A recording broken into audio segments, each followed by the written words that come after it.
Dave Cudrak. Today, we've got a very special guest, especially if you are a guitar player. Chances are you know who this man is.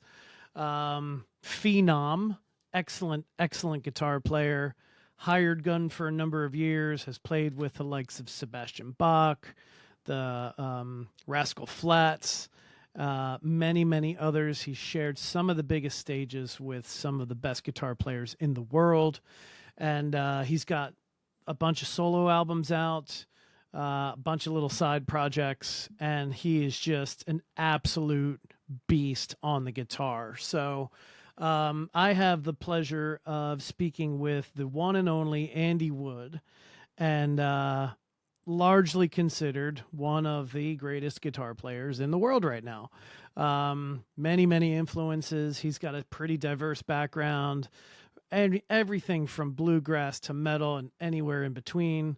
It was really a pleasure speaking with Andy, and he gives us a promo code towards the end of the episode with where you can get $200 off his guitar clinic that he's putting on in September. So listen for that. If you're interested in attending that, it's a 4-day clinic, all inclusive. So I'm sure it's an amazing opportunity. Paul Gilbert will be there.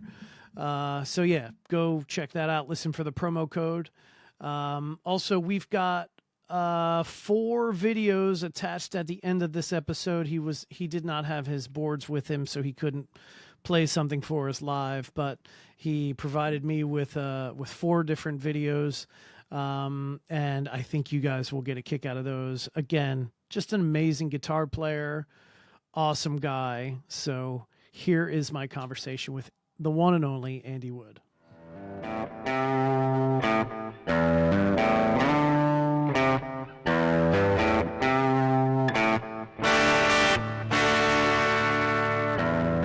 Cool. All right. Awesome. Well, Andy Wood, thank you very much for joining my podcast. I appreciate it.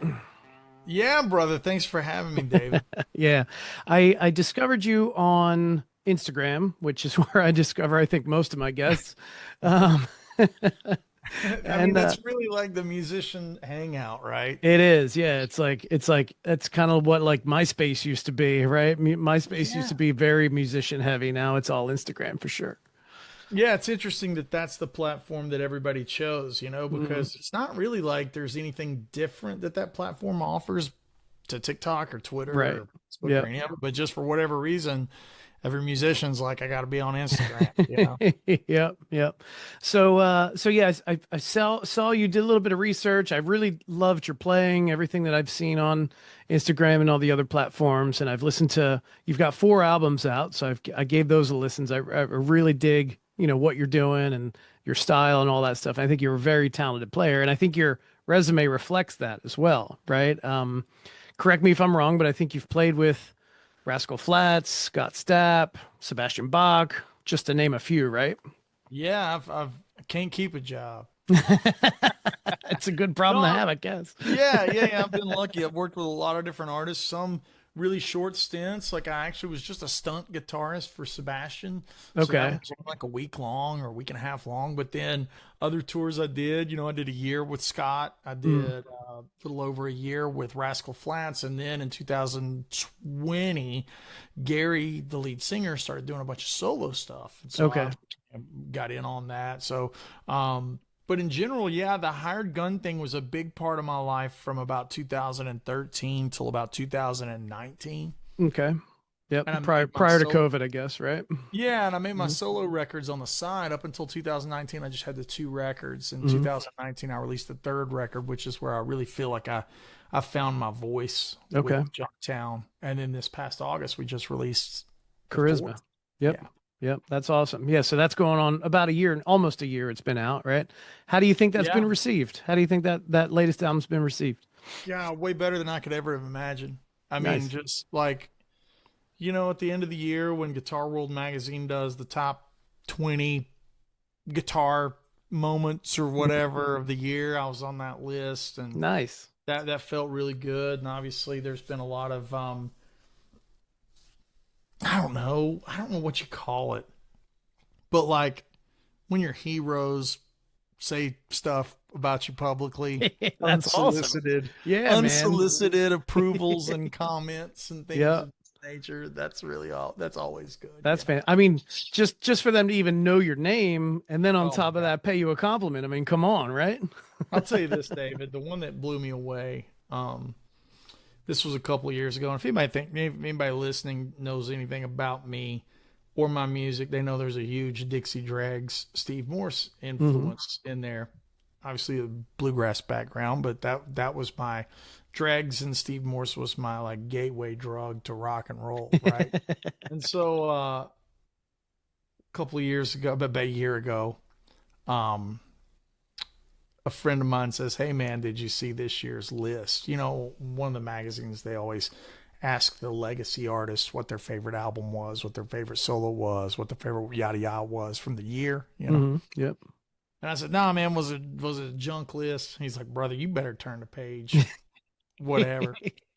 And it was Steve Morse, and he named all of his favorite things that happened in the year. It was like he liked Trevor Rabin's thing that came out, and the last thing was his guitarist of the year, and he named me as guitarist. Oh, no way. That's I awesome. about fell out of my chair. And so it's actually one of my Patreon members that told me about that. And That's fantastic. my Patreon member framed it, sent it to me, you know. Nice. You know, just those kind of things are really fun. But yeah, it's like you're just, God, I mean, I get mentioned alongside my heroes, and I'm just like, dude, I'm just happy to be here. Yeah, right. I mean? It's like, it's kind of crazy, you know. To go from sideman to artist is an interesting journey, you know. Yeah, sure. Yeah. How would you compare the two? I mean, obviously they're two different jobs, but is there something about being a sideman that you still kind of dig, or are you really all about kind of what you're doing now? I mean, they've both got amazing things that make them really cool. I think the most important thing to remember, and it can be a blessing or it can be the hardest thing about it, is to remember that when you're a sideman, you're working to push somebody else's boulder. Sure. And that can be a very rewarding thing. Like, I mean, like, dude, I've played the biggest stages in my life. Yeah, sure. Rascal Flats, you know, it's like, so that's a very fulfilling thing. It's not detrimental in any way. However, when you're pushing your own boulder, that's a completely different side of fulfillment as well. Yeah, absolutely. Because, you know, it's like you're making your own thing and making your own statement, and the creative, I don't know, the optic of how you look at yourself in the mirror changes. And there's pride and ego and all these things that can be, you know, not great. But then there's all those same kind of things that help you be confident in what you do, because, you know, it's like, man, I know I sound like me, and I know that my thing sounds like my thing, even though someone can hear me like, oh, he's got some Brent Mason in him, or he's got some of this, you know. It's like like the optic, I think, changes when you start becoming an artist, because it really is less a choice about how good you can say something musically, and it's more about what do you want to say musically. Oh, right. Yep. Yeah, because I guess you're I don't know how to put it. Like you're kind of fulfilling a request when you're working with somebody else, your sideman, right? They're like, can you do this? And you're like, and how good can you do it? Right. And now versus you have a blank sheet of paper. Yeah. Say something. And I think that's really challenging for younger guitar players in this Instagram culture. Yeah. Because it's so easy to learn how to play the guitar these days. There's so many websites just spoon feeding you licks and tricks and tippity tappities and all this stuff. And it ends up being with a huge golden age of guitar players that can play anything. Yeah. Yep. But we're in a drought of guitar records. I agree. So how do we have more players with more skill than we've ever had? Right. But we don't have those artistic statements, and it's almost like you're getting all dressed up with nowhere to go. That's a really good way to put it. You know, it's, and I don't want to talk bad about, you know, today's modern guitar. I want to be very careful. Well, yeah, no, real quick, David. I'm not accusing you. I'm prefacing it with what I'm about to say, right? Because, okay. I don't want to sound like I'm an old man yelling at a cloud. No, but I'm about to. So No, so I'm like old school, right? 52 years old. I grew up in like the heyday of like thrash metal and 80s hair bands and grunge and all that stuff. Saw lots of great stuff. But you're right. It's so much learning guitar is so much more accessible as you know nowadays because of Instagram and YouTube and all that stuff. And there are so many incredible guitar players out there. Brother, you ain't But even kidding, yeah, man.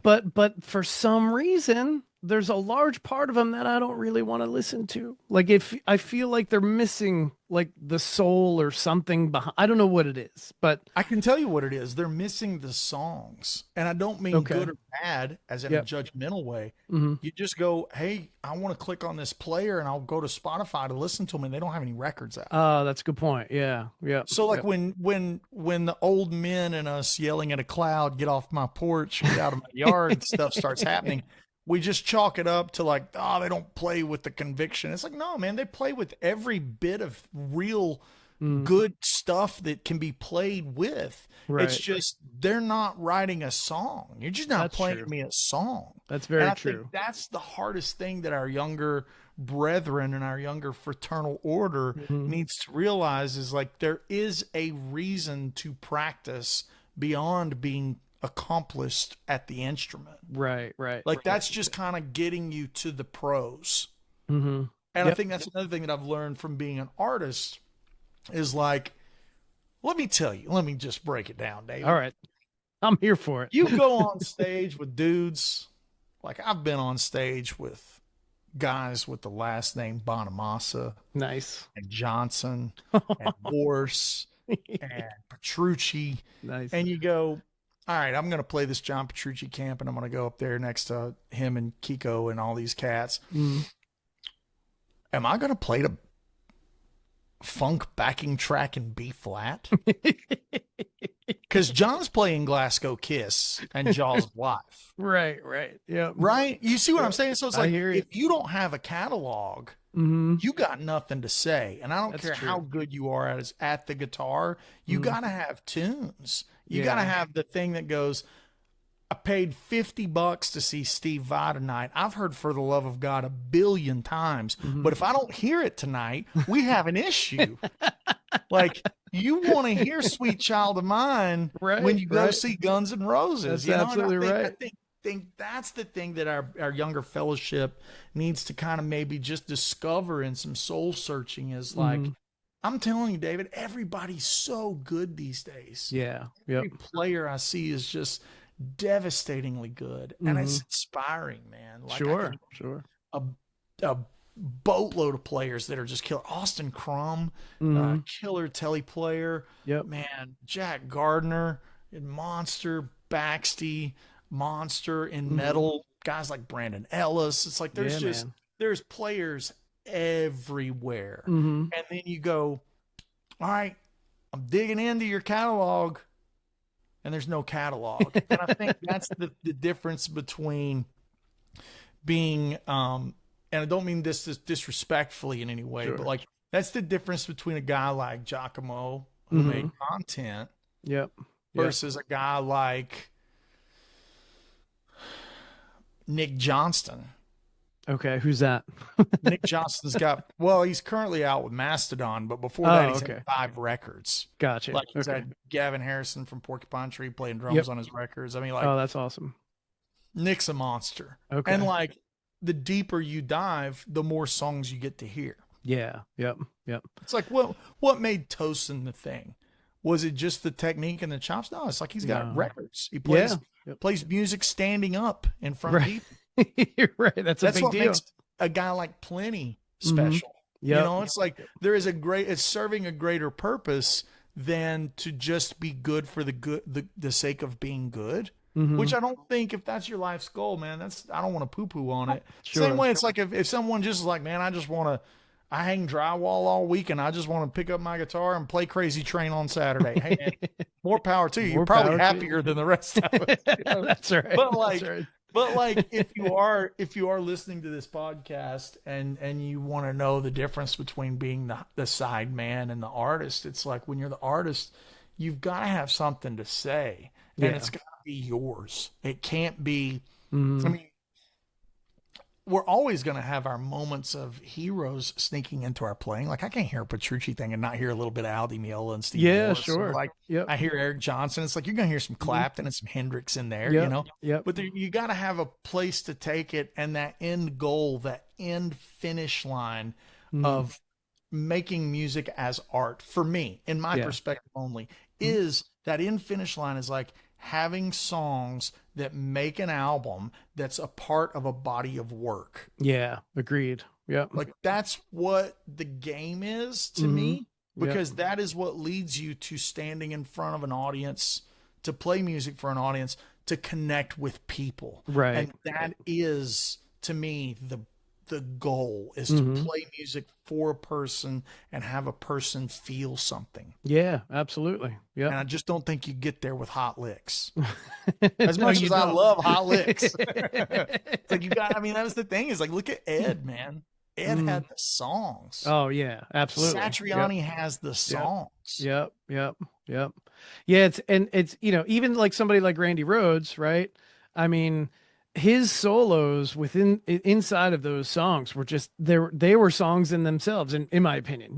Like Flying High, the guitar solo for Flying High Again, in my opinion, is one of the greatest guitar solos ever. It never gets really any credit for being that great, but I hear that and it's like a separate song within that song, and it's just magical to me, at least. Man, I can back that. I mean, like, I didn't grow up a Randy guy, but I can say this: when you look at the Flying High solo, it's its own set of chord changes. Yep. Like it deviates from backing track in B flat, or rock backing track in E. You know what I mean? Exactly. It gets away from that, and it goes through a set of harmonic changes that changed the formula of the song. And I mean, look at staying with the Ozzy idiom, it's like Zach and No More Tears, that whole middle. Oh gosh. It's just a whole thing. It's a whole statement in of itself. Yep. Absolutely. And I think that's, and what was that meant to do? Was that meant to be captured on a cell phone and posted? I was like, it was meant to be on an arena stage. Yeah, big the sound. Whole purpose was to be like in front of people. Yep. Zach with his wide stance, low guitar, all of it, the whole package, whole combination. And I think that's not reserved to metal and rock. Right, sure. That is the Paco de Lucia thing. It's the Joe Pass thing. It's the Wes Montgomery, Wynton Kelly's smoking at the half note thing. It's like that. I'm kind of deviating from topic, but that's all right. It is with an intent that is greater than to be like, hey, check out that lick that I can do. Right. Well, yeah, I mean, or even worse, check out that lick that I stole and then I mined.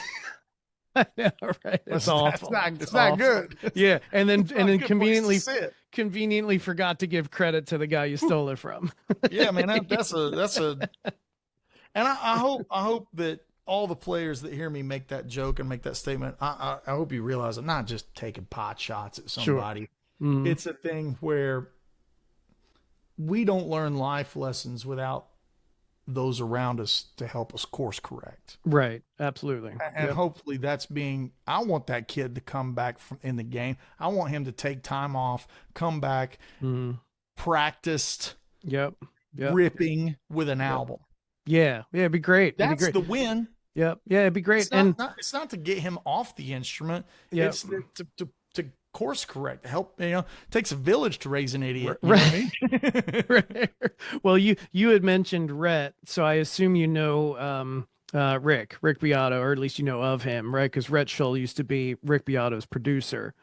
I just spent I guess 2 Fridays ago, Rick invited me down to be on his show. Oh, so, nice. I'm looking forward to hearing that. That's awesome. I've known Rick for about 4-ish, 5 Okay. years now. Nice. Nice. Yeah, I would Well, do these shows in California at NAMM called the Elements of Sound, and oh, I'd okay. put together with me and three of my buddies. It'd be Mm-hmm. like a Letary or a Timmons or Yep. whoever, Yep. Bill Yep. X or whoever. Yeah, man. And Rick and Tim came out. They like to Awesome. come to those. Yeah. That's fantastic. Well, I bring him up because when he was talking about the guy that stole the riffs and whatnot, he said he had him on but didn't air the interview or Yeah. whatever because he couldn't play well enough for the video. And I was like, oh, I kind of felt bad for the dude. I was like, oh no, here's Rick Beata with his huge audience basically just saying that the guy can't play, and he didn't mean it in a mean way.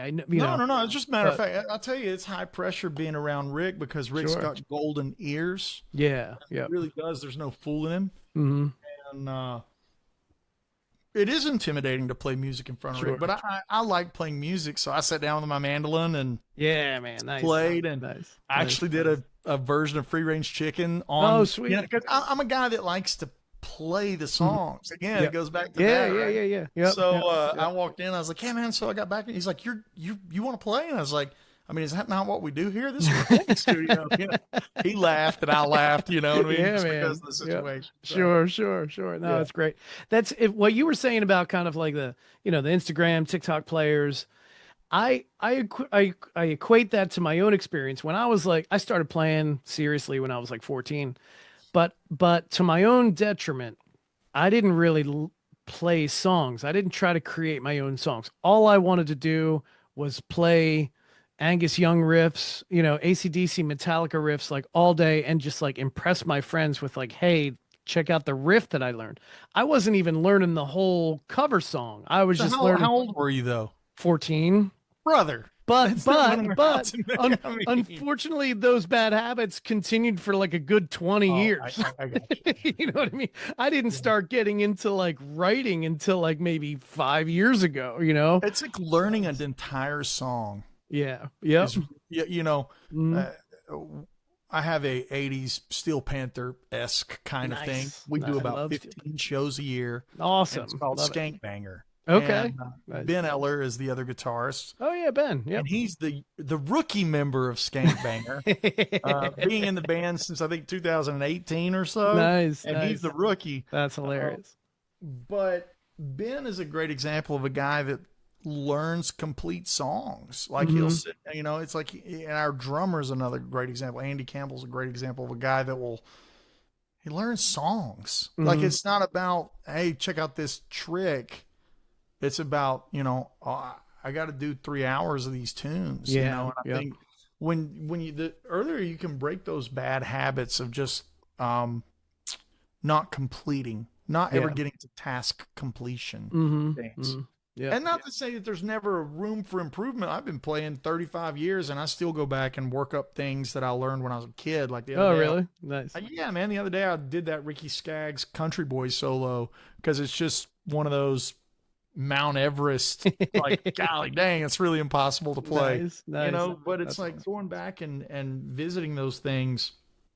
That can be a lifelong journey, but it's really important to be like, if somebody calls Country Boy at a jam, can I play the whole song? Do I know Yeah. all the chord changes? Yeah. It's Yeah. like that's a big part of that. Kind of leans back into being a really great sideman. Yeah. Mm-hmm. Do you know how to play great rhythm in a 2-guitar band? Yeah. I think there's a lot of times people don't add that second part Mm-hmm. to that sentence. How often, David, have you seen guys be like, "Oh, he's just not a great rhythm player"? It's like it just ends there. It's like, Yeah. well, what does it mean to be a great rhythm player when you have 2 players? Right. How do you fit in? Where do you find your spot? Yep.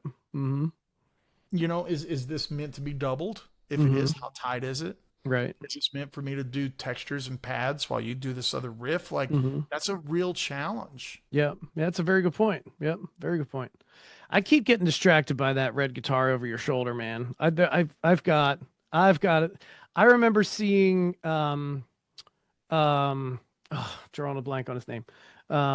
Jimmy Buffett. I saw Jimmy Buffett years ago, and his guitar player, he had a very similar color. I want to say it had a white pick guard, and from 100 yards away, I fell in love with that guitar. And that thing, that is beautiful. Look at that thing. So this is the 10-year anniversary of my signature model guitar. It's beautiful, man. And it's a carbon fiber pick guard. Yeah. So it's got that shimmer to it. And the Yeah. pickup covers are kind of like an oiled finish. It's meant to be, this is actually Ferrari Rosso Corsa. Okay. Popular color on the 458s, 430s. Nice. Yeah. And then it's this one's sibling is the Lamborghini Orange over there. Oh, yeah, I'm a sucker for orange too. And you Man. only have two options. So these were kind of like meant to be the exotics. Mm-hmm. They've got the Lumalays. We're only doing 100 in each color. Okay. And they're based.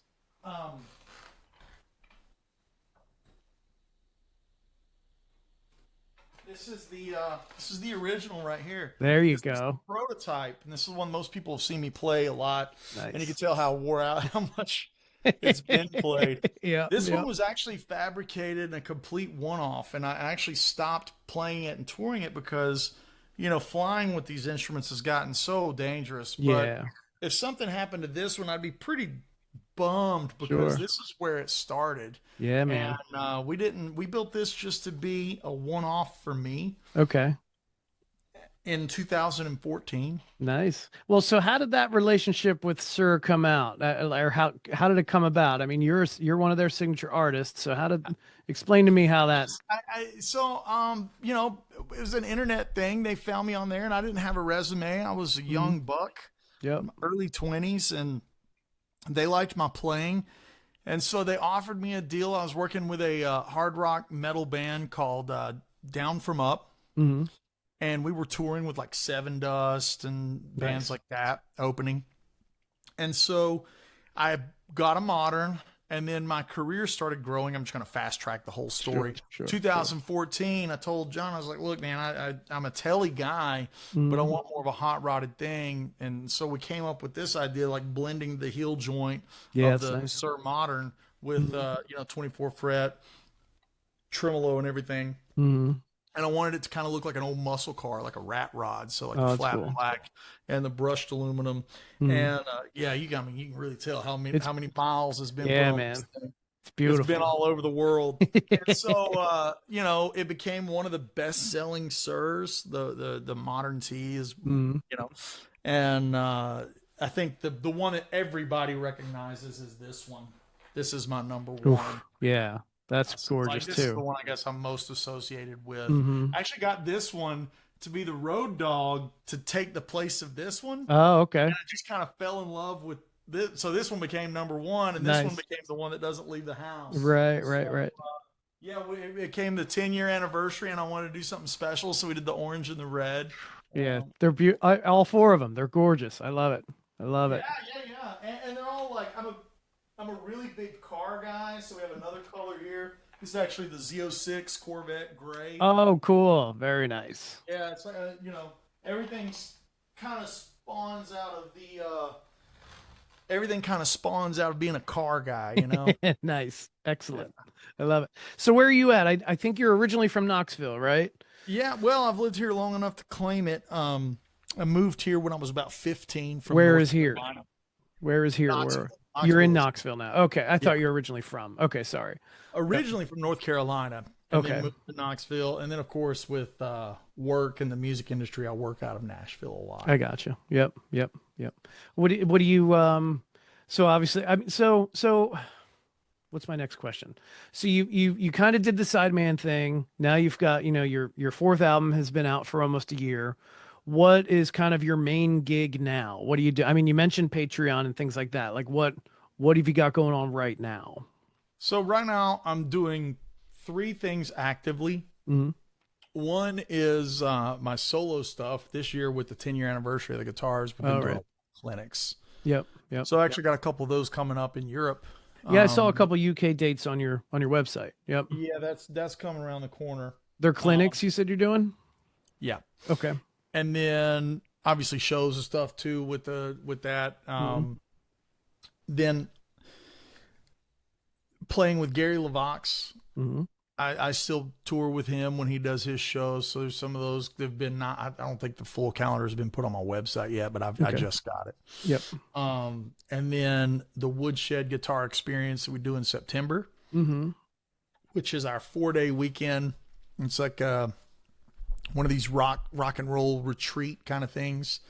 We do it about an hour outside of Nashville. It's on a big lakefront property that we own. It's amazing. Nice. Yep. And we only allow 100 attendees, so it's very VIP. Very cool. And your fee gets you your lodging, your food, your alcohol, all the lessons and concerts and everything. Nice. This year our guests are Dan Huff, Paul Gilbert, Trey Hensley, and Mark Lettieri. Wow, that's a great lineup. It's a great lineup, yeah. And so those are the three like main hustles.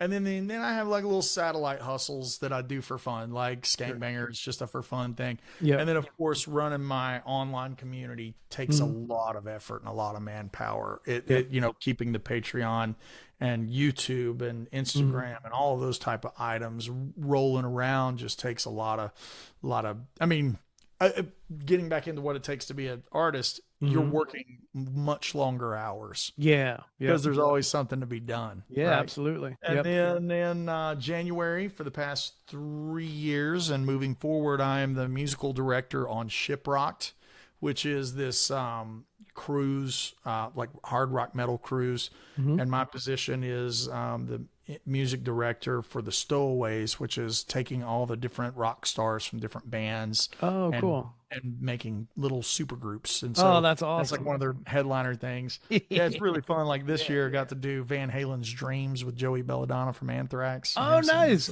So things like that make it, it's a really cool event. And it's a really big event. There's like 4,000 cabins. Oh, wow. That shit. Yeah, that's a awesome. Really big event. It's really killer. But yeah, there's always so much stuff to be done. I feel like, and pop-up gigs happen. Pete Thorne called me to sub for him. He's out with Vi and Satch. And so he does a thing called the Classic Rock Show, which is really amazing. It's like a touring, based out of England thing. Okay. And so I just played for them this weekend for a date, subbing for Pete. Nice. Industry standard hired gun type of thing. That's awesome. That's amazing. I love hearing all that stuff. Yeah. Well, today's day and age, the modern musician now, in order to make a living, I guess, right, has to have all these kind of like multiple streams of income or multiple, hustles, whatever you want to call them. I mean, obviously you're going to have entertainers on various levels, right? But pretty much everybody I talk to on this podcast is, if they're trying to do music full time, and some of my guests are not, like myself included, I have a regular full-time Monday through Friday job and I do music on the side, but everyone who's trying to do it full time has, it's not like they're just releasing an album and going on tour. Like they've got all this other stuff that they're trying to do as well. Right. Yeah. And I assume even someone who's been in the business as long as you have and done the things you've have done successfully, you're still kind of doing, is that, sorry if this is a personal question, is the multiple hustles kind of out of necessity, or is it just out of like the passion for doing it? Passion. Okay. Like, if I'm sitting around with nothing to work on, I start going crazy, man. Okay, I got you. Yeah. I think a lot of guitarists and musicians work way more than their public image would allude to. I'll give you great examples. I watched the John Williams thing. And you talk about a guy that doesn't have to work, and then he was making like things for ESPN and stuff. You know what I mean? It's like that guy's done everything. Yeah. And I think players, there's the players that are trying to play, and let's not use the word players. There's musicians and artists that are using their creative outlets for fame and glory and money and whatever, which is great. And then there's guys that would do it for free regardless. Right. Yep. And ironically, most of the ones that are rich and famous would have done it for free regardless. Okay. Right. You know what I'm saying? Like the ones that are like workaholics with it. I mean, golly dang, as well as I do, Nuno Betcourt doesn't have to go play with Rihanna. That's true. You know what I'm saying? He doesn't. Yeah. That's not a. It's like, oh man, my mortgage is hanging on this. That's not real. Right. Yeah. What do you want to go play? You know what I mean? It's Sure. like that. You know, Mm-hmm. I think that's something that's to me a very inspirational dude from a business standpoint is Satch. Mm-hmm. Satch is a guy that's got, you know, there's a G3, and then there's this, and then there's the Experience Hendrix, and then he's doing the Satch thing, and then he's going to go out with Sammy Hagar. It's like, I like that. He's like a Renaissance man, Jeff Beck kind of thing. You know what I mean? Like, Jeff Beck just went and played. Right, right. You know, like whatever that meant, that's where he was. Like Rod Stewart, or you know, the Birds or whatever. Yeah, you know what I mean? All over Bon Jovi, played with Bon Jovi a while. I mean, that to me is really what I love, and I think you know, it's like I've done my fair share of studio time. That's for sure. But I enjoy playing live more than That's awesome. That's awesome. I'm curious about your background, because in this, you know, conversation we've had so far, you've mentioned artists from many different genres, you know, all the way from like, you know, bluegrass to heavy metal. So I'm kind of curious, take me back, if you don't mind, maybe not necessarily the beginning, but like, where do your roots come from, and how'd you get mixed up with all these different genres? I keep this on my desk. This first recording of it's my granddad, and nice. Probably 11. There's my granddad and my cousin and me. That's you on mandolin at the bottom there? Me on mandolin, yeah. Nice. Backwards hat, shocker. You know. Mandolin, yeah. We used to go to these fiddle conventions and play, and man, I didn't start playing electric guitar until I was probably 18. Okay. Late 17, 18. I remember being about, I don't know, maybe the end of my junior year in high school. Mm-hmm. Going into my senior year in high school. That's about the time I really got into electric guitar. Okay. Yep. And from there, it was just like full tilt. Like I just felt like every day was a new day, because I didn't grow up with Steve Vai and Alan Holdsworth and all this kind of electric guitar music.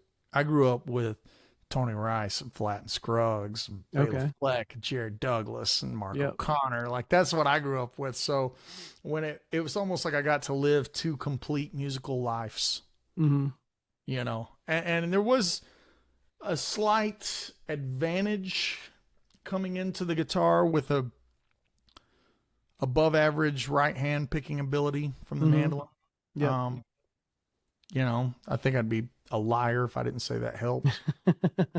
Because it made a thing where it's like, I could learn those Dixie Dregs tunes. Picking every note was what I was used to. Actually, it was the legato that's a lot more of a challenge to me. Tapping. Oh, okay. Yeah. All right. Yeah, anything that involves hammer, I'd rather just pick everything. Okay. Yeah, and I'm the exact opposite. I'll do a hammer-on pull-off any day of the week. Yeah, I just want to pick it all. But yeah, you know, that's where it came from. And when I was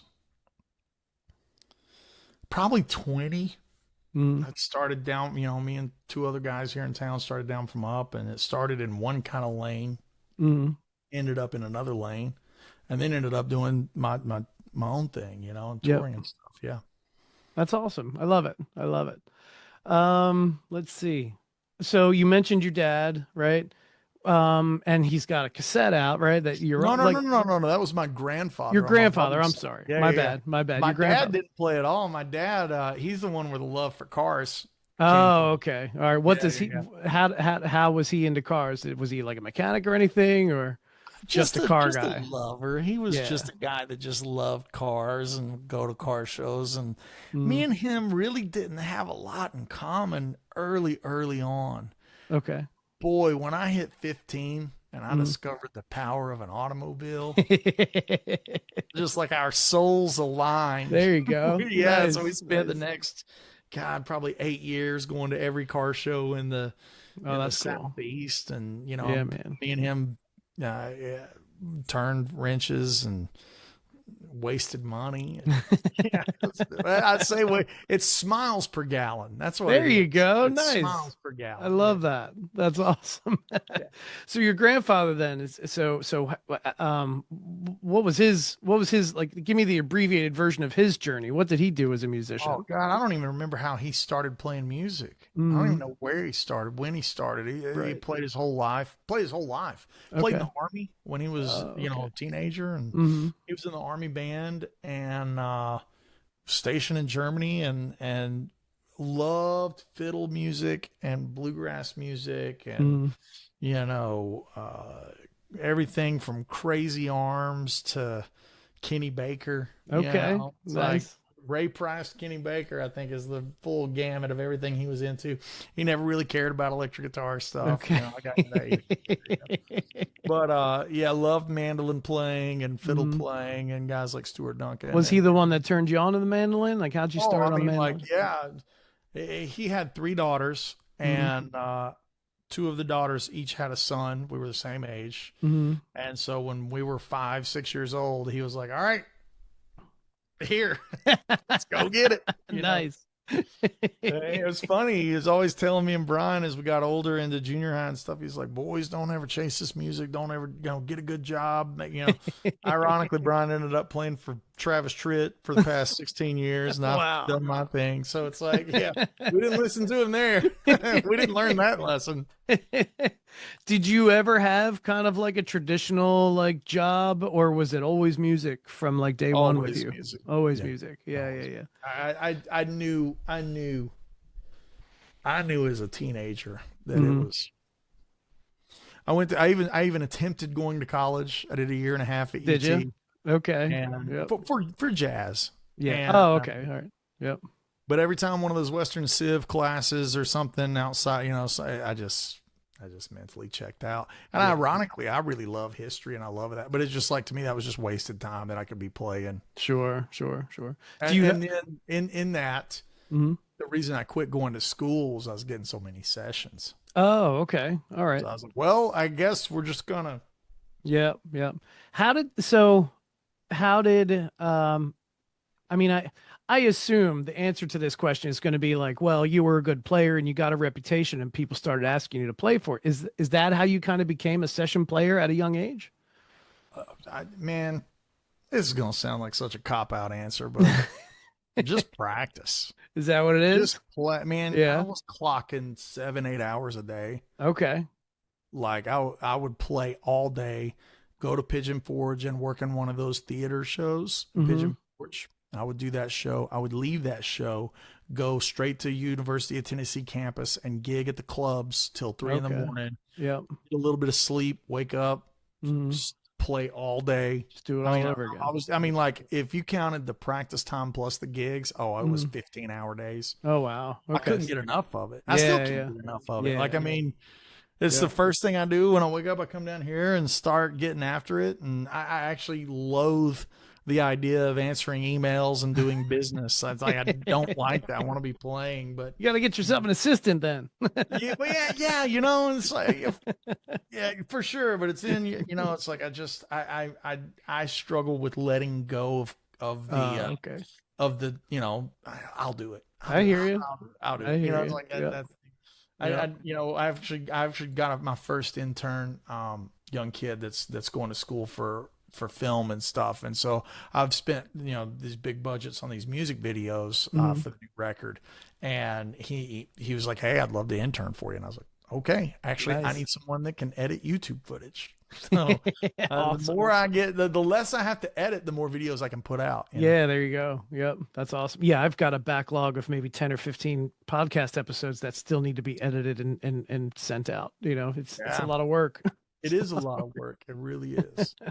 But it's fun and I love it. And, I've already got my next couple of years of albums and stuff lined up and what I've got coming out the pipeline. And obviously with Woodshed, that's a big thing. But I just love it. And I love going out and I love playing and all the cliches. Yeah, sure. Keep that fire burning. That's awesome. I love it. Are you working on new music? Are you writing, recording, anything like that? Yeah, I kind of always just keep my cell phone close to me and document ideas. And there's a great singer-songwriter out of Nashville named Dave Kennedy. He's been with, I forget, I'm going to miss maybe Warner Chappell or something, one of those publishing houses. He's been with one of them for a long time. And he and I are going to do a record, a full length. We did a 5-song EP together, but he and I are going to do a full length album together. That's the next one. Nice. And then after that, I'm going to do a full bluegrass record. Oh, cool. And then hopefully it'll be time for Andy Wood record number 5. There you go. There you go. So you mentioned bluegrass, and I like to, you know, so I'm based in New Jersey, right? I'm a South Jersey. We're more or less a suburb of Philly rather than New York. Like Camden? Yeah, like I'm about 20 minutes away from Camden. Yep. Yeah. So, The only reason I know is I played that amphitheater a bunch of Oh, flats. nice. Yeah. The one that's on the water. Yeah. I think what's it called now? The Freedom Mortgage Pavilion, but That's right. Had a few different names. Yeah, but right. that's awesome. So yeah, I'm about 20 minutes from that venue, and anyway, I bring that up because you keep mentioning bluegrass. I interview quite a few people from Nashville because I like to make it down to Nashville at least once a year and just take it all in. And I recently interviewed Randy Coors. Do you know him? He owns Slack Key Studios. Very well. Yeah, Randy is a Nashville treasure of the slide type, Yep. It's funny when it was time for me to interview him, he was a no-show, and then a few minutes later we connected via email, and here he had to rescue a dog. Like right at the time we were supposed to do the interview, he's out front of his house, like chasing some pit bull down. Wow. Because he's very on brand. Yeah, he's a big pit bull, rescue guy. So he had to like save this dog who was running around the street and stuff. But anyway, he's a great guy. I really enjoyed talking to him. And all right, cool. When you're writing, I know you said that you try to capture ideas, right? And I think a lot of us have a billion ideas in our phones, right? How do you decide what's going to come out of your phone and end up on a record eventually? Every record's different, but I can tell you what happened with Charisma because it was the most recent. Yeah. It was a really tumultuous time because I lost my dad and my granddad, the two dudes we were talking about. Oh, wow. Okay. 13 months of each other. Oh, sorry to hear that. I said this in another interview, or maybe it was on the Be Outer thing. I was like, I probably should have been an adult and got a therapist, but I made a record instead. Yeah, I can laugh about it now. It wasn't funny at the time, but like, sure. The thing that I set out to do was write good melodies, and I wanted to write good songs. And I don't know what anybody else thinks of what makes a good song. I can't create when I'm trying to make the thing that I think you want me to make. Yeah. Does that make sense? Absolutely. So, the worst songs I've ever written were songs that I thought other people would like. It just gets really wonky. You know what I mean? It just comes off the rails when you're trying to do it that way. So what I did was, okay, Andy, I'm not allowed to write the guitar solo, quote unquote. But I'm going to document every melody, verse, and chorus that I think fits together. And I'm going to put them all, and I'm just going to not worry about making drums or anything. I'm just going to record the simple melodies into Logic. Hell, half the time, guitar wasn't even really in tune. Okay. I pick it up, I get it in tune with itself close enough, record it to a click, and whatever it was would be what it was. Sure. By the time I was ready to dig into the record and make it and start putting things on a whiteboard, I had 52 demos. Oh, wow. Man. So I came at it from the point of honesty and not self-editing too early. Okay. What's that mean? You just take a look at this beautiful wall of stuff. Uh-huh. Yep. This can be the enemy. Well, you got so many choices. You're just going to try every guitar and turn every knob on the wall. There's amps over here, even out of shot. And it's like, there's Axe-Fx here and there's stuff over here and pedals down here. It's like, I could turn every knob in the room. And by the time I get ready to play, the inspiration's gone and the melody's not sitting where it should. And I'm not as, you know what I'm saying? I'm not focused on the melody. Yep. And I'm more concerned with being a guitar player. Okay. There's a difference between being a guitar player and being a musician. Okay. Explain. I think I know what you're talking about, but explain it to me. I know that sounds a bit like a bumper sticker or a t-shirt or something, but like a musician is concerned with the flow and the vibe and the energy. These raw, almost like hippy dippy type of things. But I really believe it. Like you're like, dude, Van Halen was out of tune. Oh yeah. Nobody several cares. songs. Yep. Nobody cares. Mm-hmm. You know, Gene Simmons hit a couple of wrong notes on some like Detroit Rock City and stuff. Nobody cares. Energy's there. Like the vibe is there, right? That's the musician. That's the artist. Yeah. The guitar player is concerned with like, is the variac set to 90 volts or 85 volts? I mean, like, I Right. guarantee you, I would bet the farm if we all could just be a fly on the wall, Ed turned it till he liked it. Yeah, probably. Yep. He wasn't sitting there for 4 hours, Mm. you know. Yep. And most of the time it was probably just all the way up to 10 and he was like, good. Okay, I can't. He would turn it towards like, okay, I can't be this loud. I'll turn it down to where I can be. You know what I mean? And this is just presumptuous type of stuff. I'm a big gear nerd. I mean, I love the eccentric things. I've got some complicated pieces of gear. I love that stuff. But I find that counterproductive on the front end of creating.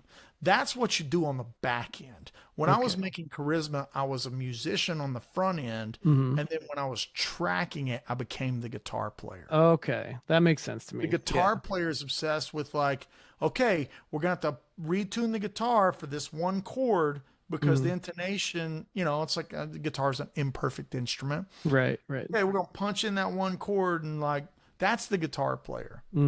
Yep. The musician, the artist, the one trying to tell the story, that's the one that's like, all right, man, this has got to be a vibey thing in the middle. Sure. You Yeah, know? yeah. We're going to turn on some tremolos and some rotaries, and set a mood, light the incense. You know what I mean? Nice. Like that gets lost in today's world of recording because everything is so quantifiable. Yeah, and it's tough too because like there's so many places or people out there that are in the pursuit of perfection, right? Like punching in for one missed note or something like that, right? Yeah. And today's music, in my opinion, has gotten so kind of watered down because it's so perfect. It's you've gotten rid of all of like the soul behind it, right? Is it nuance? Is it soul? Or is it it's really a culmination of these things, right? It's not cool to be out of time. It's not cool to be out of tune. But both of those things can exist within something that is cool. Right. Yep. And so it's really about, again, you have to scope back. You have to scope out and go, what do I want my record to say? What do I want it to say? What do I want it to be? And that's where you can decide how laser-like you want the album to be. Right. If you're going to make a Kill Switch Engage record, dude, edit the drums. Yeah. Put those kick drums on the click, you know, like make it a thing. That's why it sounds lethal and menacing. Right. Yep. You know, but if you're going to make a Tedeschi Trucks album and it's going to kind of float a little bit, then let that baby float. Yeah. You know, and I think that's where I mentioned earlier in the interview, you've got to do a little bit of soul searching. You got to know what you want to make before you start putting your hands in it. Yeah. Like agreed. Most guitar players love to just start putting their hands in things. Yep. Versus thinking about what's my statement? Right. What do I want to say with this? What's the point of any of this? And it all boils down to the song, right? We come back to the song. Yeah, and knowing what that song's going to be, I'll tell you my perspective. Everybody listens to a record with a different perspective. My perspective of making Charisma, I set out with a really strict intent, and I didn't want the first thing to the listener to hear to be a guitar. The first note on the record is a snare drum. And then it starts a groove. And that groove, I didn't want the listener to hear any harmony extensions. It's just a root and a fifth, just droning. Bump, bump, bump. Right. Bump. Setting like this, like heartbeat kind of thing. So when the guitar actually comes in with the main line, it comes in with a little bit of a curvature on the harmony because it's a major scale with a flat six. So it gives a real like cinematic, you know, it's the opening line is the yeah, man. Yep. So when I finally enter, after about 30 or 40 seconds, I'm the one introducing the complexity to the recipe. But it's like, I wanted the listener to be like, you're going to get all the things that a guitar record has. It'll be in there. Yeah. But we're going to start and ease the faders up. Yeah, there you go. And having that decision making from the scoped out perspective, being that musician first and being a guitar player later, that helped me lay out the story of the album. Yep. Yeah, You that's know, cool. That's cool. I like the approach of like maybe starting with the drums or something like that because you're getting the listener like into the groove, right? Like you could be a great guitar player and dazzle everybody with your technique, but if your stuff doesn't have a little swagger to it, like a groove, something that somebody can bounce their foot to or bob their head to, they're going to lose interest pretty quick in my opinion, you know? the thing that I kept saying when I was making this record, there's one of my favorite Pixar movies was The Incredibles. Mhm. Yep. And it's the superhero family. And Yeah, the villain, I got two little kids. I know exactly what okay. you're talking about. So the villain that wears the black and white, he's a normal kid that grows up and he doesn't have any powers. Mm-hmm. Yep. And his goal in the movie is to make everybody a superhero. Because when everybody's special, nobody's special. Right. Yep. That's how I felt when I was making Charisma. I was like, we'll do some circus trick stuff, but it can't be everywhere in every song because if everything's special, it's never special when we turn it on. It's a very good point. Yep. So that's something that I feel like I meant for that to be a Charisma thing only. And I just feel like now it's just kind of like in the ethos of how I write and create. Okay. I'm a lot more comfortable with a little more gray in the beard as not to needing to display full horsepower at all times. Like the first record and the second record, it was a lot more of everything, a lot more notes, a lot more sweep taps, a lot more every trick that I could pull out of thin air. And now I'm just like, yo, man, what's that melody? Play me a song. What's that song? Yeah. Everybody already knows you can play, Andy, right? Now, I was just like, man, well, it's also like, how long can you keep that game up? That's a young man's game. And it's do you want to write a whole catalog that you can't play when you're 75? That's a good point. Yeah. Like, man, am I going to have no songs to play when the arthritis kicks in? You know? And it's like, that's kind of a scary thought, you know? I love that. You know, it's like only the good die young type of thing, right? So like, to me, it's like, I really want to make good songs and songs that have a merit to them before a circus trick justifies it to fellow guitar players. Okay. Yeah. Like I want to play music for the wives and the girlfriends that come to the shows too. You know what I mean? Yeah. Absolutely. Which is how Rooster ended up on the record. That wasn't intentionally going to be on the record, but we were playing live, doing live shows. And I went to Ben and Andy and was like, let's come up with some good covers that aren't Little Wing and Crossroads. Right. Need another version of us playing that. Yeah. And I was like, what if we do Rooster? And it's kind of like a Jeff Beck kind of thing. It's fantastic, by the way. I love that version. Man. I'm a solo acoustic cover guy on the weekends, and I play Rooster, and not many people expect to hear Rooster at a solo acoustic cover, gig, standing in the corner of the restaurant. And all of a sudden I start playing it and I get half the room turns around like, are you really playing this right now? Yeah. And so what happened was we were on Shiprocked and we went into it. And by the chorus, the audience was singing louder than we were. That's awesome. Yeah, the room is through 2,500 people, 3,000 people, blaring over the PA. And that's when I felt in my heart that we had something special that was like, hey, it's not our song. Can't take credit for Jerry's greatness. But what we can do is we can be responsible curators. Yeah, man. This melody. And so that's the way I wanted to approach it. And actually, that's where the Octafuzz, this guy was the superhero on this. GNI, and I just was trying to get in the headspace of like, what does a guitar sound like if it's trying to be Lane Staley? And I was like, well, it's got to be wild. It's got to have this wild, thin, almost piercing thing. And that's where I was like, an Octafuzz might be the ticket. Yeah, it's perfect. It's perfect for it. I love it. Yeah. I can't remember if my email specifically called it out or if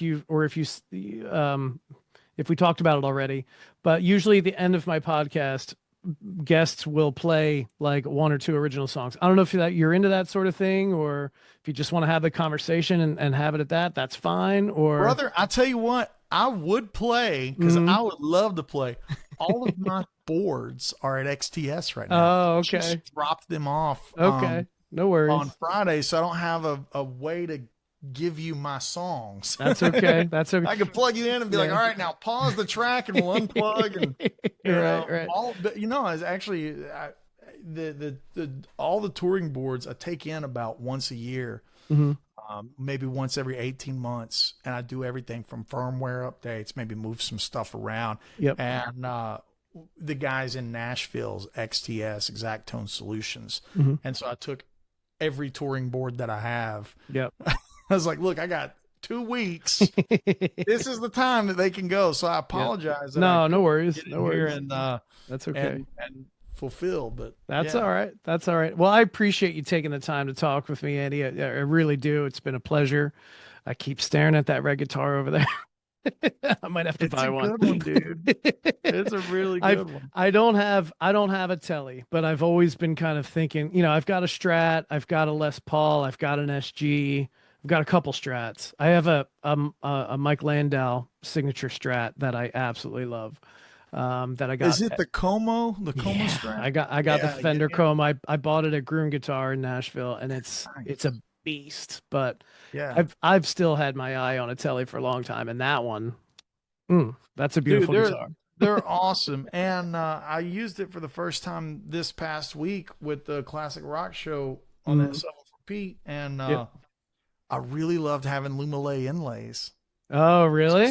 Yeah, black stage. Yeah. You just look down, you're like, the song starts with invisible click and no light, because big production has gags and stuff like that, right? Yeah. And I was like, I know exactly where I am. Wow. That's awesome. Yeah, it was really cool. It's a great guitar, and the whole line, I'm really proud of the whole line. We do a single coil model too that's really really neat too. Very nice. Yep. Yeah, brother. Yeah.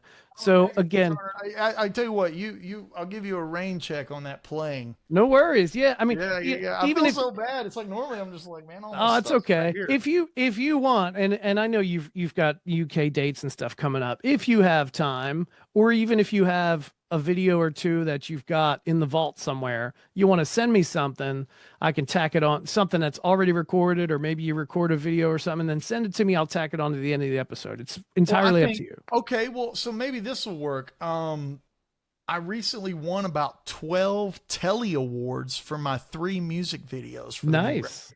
Yeah. So maybe you could just tack one of those on at the end. I can do that. Send me whatever you want, and then when I'm editing it, I'll just send me like the MP4 or whatever. I need the raw, the actual file. The source file. Yeah, like an MP4 or a WAV or whatever you're going to send me, right? And then send that to me, and I'll tack it on to the end of this episode once I release it. That'll be perfect. That's great. Yeah. We were so lucky, man. We spent, like I said, a ton on those music videos, and then we got submitted to the Tellys, and the Tellys is like the awards for short form video content, commercials, music videos, all that kind of stuff. And we won a gold Telly for Master Gracey's Manor. Awesome. And silver and bronze for Rooster and Free Range Chicken. So that's throw awesome. one of those on the end. Yeah, please. Celebratory victory lap. Yeah, there you go. Again, Andy, it's been a pleasure. Thank you so much for talking with me. Do it. And if anybody's listening to this and you want to come to the Woodshed Guitar Experience, I have permission from the team to give a code of AWOOD200, which is a $200 discount. Wow. I don't know if we have how many slots left. I actually don't even know if we have slots left. I think we do. I think we have a few slots left. Awesome. So AWOOD200 is a $200 discount. So you might wants to. That's fantastic. Thank you so much. And when is that? What's the date of that? September 11th through 14th. Okay, through 14th. I'll make sure that I make a note of it and spread the word. Awesome. Thank you very much, Andy. Enjoy the rest of your day, David. okay? Yeah, take care, brother. All right. Thanks. Thanks. You too. Bye-bye.